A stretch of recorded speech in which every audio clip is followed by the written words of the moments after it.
पंकज बाबू, कहिए। मुझे नहीं पहचाना? पिछली पूजा में आपके यहाँ गया था चंदा लेने, नंदलाल घोष, आप ही के मोहल्ले में रहता हूँ। हाँ, हमारे मोहल्ले में रहते हो तो यहाँ इतनी दूर क्या कर रहे हैं? बात यह है सर कि इरादा क्या है? इरादा सर आप ही को बता रहा हूँ सर, किसी को बोलेगा नहीं। उस सामने वाले मकान में एक लौंडा रहता है, उसकी मरम्मत करनी है। अच्छा, क्यों? तो सर बात यह है कि वजह है सर, लेकिन सर आप इस मोहल्ले में क्या कर रहे हैं?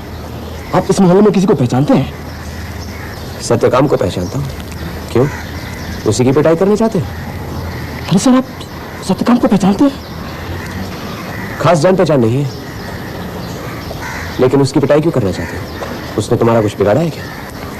ये एक लंबी दास्तान है सर, अगर आप सब जानना चाहते हैं तो पास में भूतेश्वर का अखाड़ा है, आप मेरे साथ नहीं, मैं सब बताता हूँ आपको।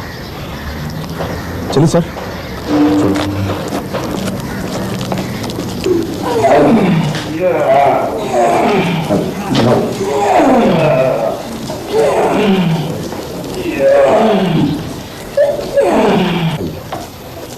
यही हमारे अखाड़े के उस्ताद भूतेश्वर बाग, और भूतेश्वर उस्ताद यह मशहूर जासूस ब्योमकेश बख्शी, और आप इन्हीं के दोस्त अजीत बाबू। सत्यकाम को पहचानते हैं?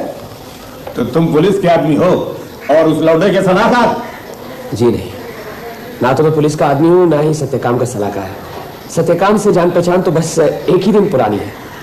हम सिर्फ ये जानना चाहते हैं कि सत्यकाम की पिटाई क्यों की जा रही है। अरे वो लौंडा छटा हुआ बदमाश है, मोहल्ले के शरीफ आदमियों ने शिकायत की है कि वो लड़कियों को छेड़ता है।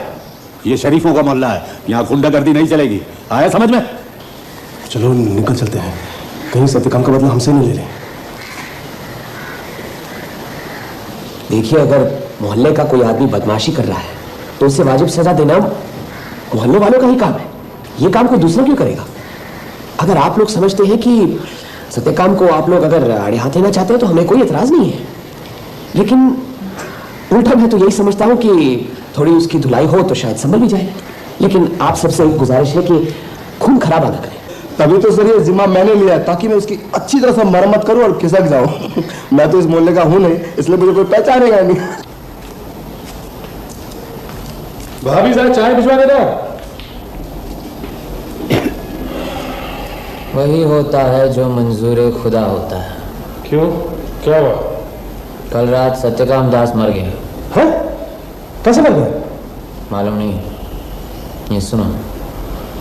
आज रात करीब आधी रात के बाद धर्मतल्ला की प्रसिद्ध दुकान सुचित्रा एम्पोरियम के मालिक सत्यकाम दास की मृत्यु संदेहजनक अवस्था में हुई। पुलिस तहकीकात कर रही है। उसे सचमुच मालूम था कि वो ज्यादा देर बचने नहीं वाला, लेकिन इतनी जल्दी? मैं तैयार होता हूँ, अभी निकलना है।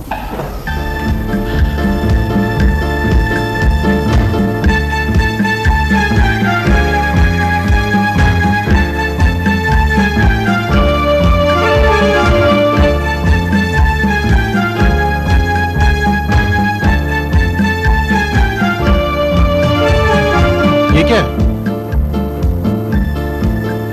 ये तो रूपहरी कागज है, तो सिगरेट के पैकेट में होता है ना। हाँ। गोंद से चिपकाया गया है। माफ कीजिए, आपको परेशान करने आए हैं। मेरा नाम ब्योमकेश बख्शी है और ये अजीत मेरे साथी। कुछ खास काम है क्या? आज मैं जरा, मेरे घर में एक दुर्घटना हो गई है। जी मुझे मालूम है, इसलिए हम आए हैं।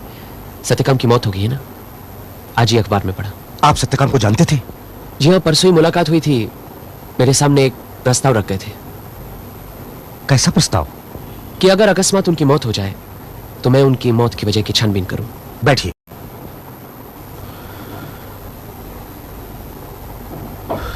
ठीक है, बताइए क्या करना होगा।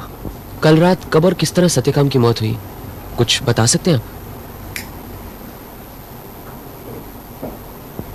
कल रात को मैं लगभग 1 बजे अपने कमरे में सोया हुआ था। अचानक जोर की आवाज से मेरी नींद खुल गई। लगा आवाज दरवाजे के बाहर से आई है और मैं। माफ कीजिएगा, आपके सोने का कमरा कौन सा है? ऊपर वाला कमरा। मैं अपने कमरे में अकेले ही सोता हूँ। मेरी पत्नी बगल के कमरे में सोती है। और सत्यकाम कहाँ सोता था? सत्यकाम तो यही नीचे सोता था, वो दरवाजे के पास वाला कमरा जिसमें ताला लगा हुआ है। ठीक ठीक उसके ऊपर ही मेरी पत्नी सोती है। अच्छा, कौन कौन रहता है यहाँ? हम दोनों के अलावा मेरा भतीजा और मेरी भतीजी। कब से है वो? 1 साल पहले उसके पिता गुजर गए। माँ पहले ही चल बसी थी, तब से वो मेरे पास ही रहती है। और कोई है नौकर वगैरह? हाँ, एक नौकर है, सहदेव। अच्छा, बताइए आगे क्या हुआ? हाँ, आवाज सुनते ही मैं दरवाजा खोलकर बालकनी में गया। नीचे अंधेरा था, कुछ दिखाई नहीं दे रहा था। तभी सहदेव के चीखने पुकारने की आवाज सुनाई दी।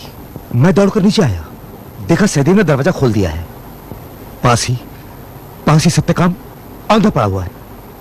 उसकी पीठ में गोली लगी हुई है। बंदूक की गोली? हाँ। सत्यकाम रोज देर से आता था। सहदेव बरामदे में ही सोता था। खटखट की आवाज सुनते ही वो दरवाजा खोल देता था। कल आवाज आने पर दरवाजा खोलने से पहले ही किसी ने सत्यकाम पर पीछे से गोली चला दी।